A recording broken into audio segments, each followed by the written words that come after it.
కోపము ఇజ్రాయేలు మీద పడిందో అప్పుడు ఎవరైతే అన్యరాజులు ఉన్నారో వారి చేతికి ఇజ్రాయేలు ప్రజలను దాసులుగా అప్పగించేసేవారు. యెహోవా అప్పగించిన తరువాత వారు శ్రమ పడిన తరువాత వారి తప్పును వారు తెలుసుకొని యెహోవాకు మొరపెట్టగా అప్పుడు దేవుడు న్యాయాధిపతిని లేవనెత్తేవాడు. మొదటి న్యాయాధిపతి ఒత్నీయేలు. ఈ రిఫరెన్స్ న్యాయాధిపతులు 3:9లో మనం చూస్తాము.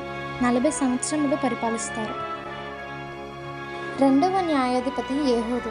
న్యాయాధిపతులు 3వ అధ్యాయము 15వ వచనంలో మనకి కనిపిస్తుంది. పరిపాలన కాలం వచ్చేసి బైబిల్లో ఎక్కడ కూడా మెన్షన్ చేయలేదు. మూడవ న్యాయాధిపతి షగ్మరు. న్యాయాధిపతి 3వ అధ్యాయం 30వ వచనంలో మనకి కనబడుతుంది. పరిపాలన కాలము బైబిల్లో మెన్షన్ చేయలేదు. 4వ న్యాయాధిపతి దెబోరా. న్యాయాధిపతుల గ్రంథము 4వ అధ్యాయము 4 నుండి